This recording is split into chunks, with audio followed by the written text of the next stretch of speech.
film begins with a hot rich woman named Francesca, who received a call from someone saying that her husband had died in a car accident.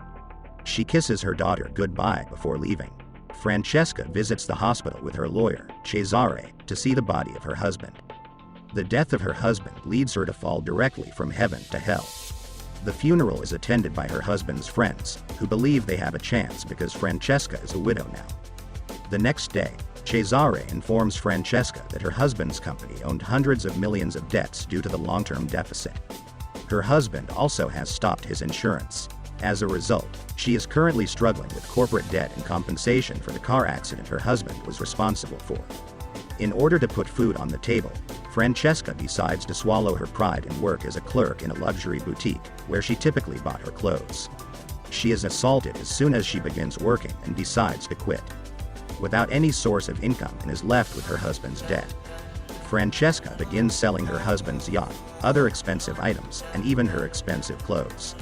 Francesca's friends, Carla and Serena, arrive and offer help in planning a private goods auction for the remaining items. The auction day has arrived. Carla and Serena did a terrific job by inviting many people to the auction. Francesca, who wears a gorgeous, sensual black dress, draws one of the women's eyes. She makes a bid on the Francesca dress. Without thinking twice, Francesca hands the dress to her. Francesca begins dating with rich men.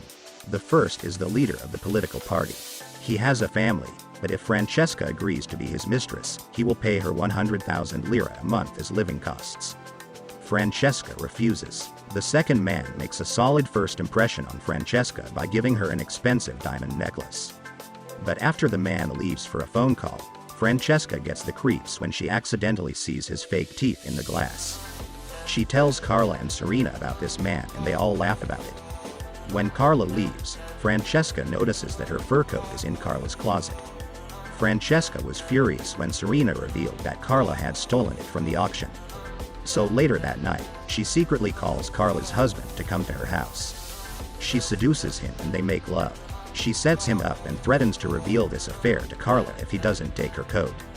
The following day, Carla's husband buys a new coat that is similar to Francesca's. Then she rushes to the store and quickly sells it for a good price. She uses the money to pay off the house rent, the nursery cost, and buys a second-handed car. Carla pays Francesca a visit and requests the coat. Francesca acknowledges that she sold the coat and used the money to pay the bills. Carla, who also knew that her husband slept with Francesca, spits out an information about her husband. She reveals that her husband was cheating on her for years and had been with his affair the night of the accident. She drives to meet with her husband affair. The woman confesses the affair with Francesca's husband. After hearing this, Francesca leaves furiously. When Francesca returns home, she destroys all of the pictures of her and her husband and throws off the wedding ring. The next day, she instructs her lawyer to organize a lottery campaign that will invite 20 billionaires. The participant in the campaign must first pay 100 million lira with a deposit of 10 million lira that is non-refundable even if they don't win. The winner will taste her body and she will give the pleasure for 4 years. Francesca is taken to a party where billionaires are present by her lawyer. She is approached by one of the billionaires, who confirms his participation. One day, one of the billionaires wants to see Francesca's body before participating. He participates after she shows it. The other billionaire asks Francesca to try the wedding dress. He wants Francesca to wear that dress in the day he wins. He is speechless when he sees how stunning she is in that dress. The mother-in-law of Francesca then finds out about the campaign. The sanctimonious rich lady warns her against selling herself so brazenly.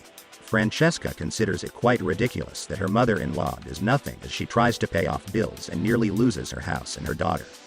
When Serena sees Francesca, she informs her that her husband is participated in a campaign. Francesca tries to convince her that she was unaware of this. Serena doesn't believe her and ends their friendship. Francesca then rushes to meet Serena's husband and asks him to step down from the campaign. He declines, though, and tells her that all men who took part in the campaign were friends of her husband. Not only that, she encounters her late husband's affair at the party, and she discloses that she also participates in the campaign. Francesca goes to her lawyer to cancel the campaign, but the lawyer claims he is unable to do so because the money has already been deposited. Instead, he decides to confess his love to her. When they are about to kiss, the woman shows up, making Francesca leaves. One day, when Francesca is driving her car, she accidentally hits a lower-class man named Antonio. She brought her into her house and takes care of his wound. Francesca claims that she is unsure on how to handle her face. Antonio replies that Francesca can sit on his face. He pretends to be fainted. Realizing this is his trick, she sits on his face. Antonio is different from all the men Francesca knows. He brightens lonely Francesca with his sense of humor, honesty, and energy. They quickly fall in love with one another and wreak it in bed. Francesca is aware that Antonio is approaching her with an ulterior motive. Antonio plans everything, from a car accident to a love affair. The enormous sum of money Francesca has raised serves as his motivation. After discovering the truth, Francesca ends their relationship. Soon the police quickly close the campaign. It turns out that an anonymous informed the police that 20 remittance invoices, each for 10 million lira, were being sent through different means to Francesca's account. Francesca maintains complete composure in the police station.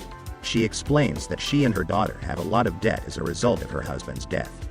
So, her husband's friends try to help her. Everyone gives her an anonymous donation of 10 million lira in consideration of her self-esteem. Her statement appears to be reasonable and concludes the matter. The case is closed. They all agreed to give up 100 million lira as a form of gratitude to Francesca because she had protected them from the police. With this, Francesca gets some money without having to sell herself. Francesca and her daughter leave the city. It turns out, Francesca is the anonymous who reported the campaign to the police.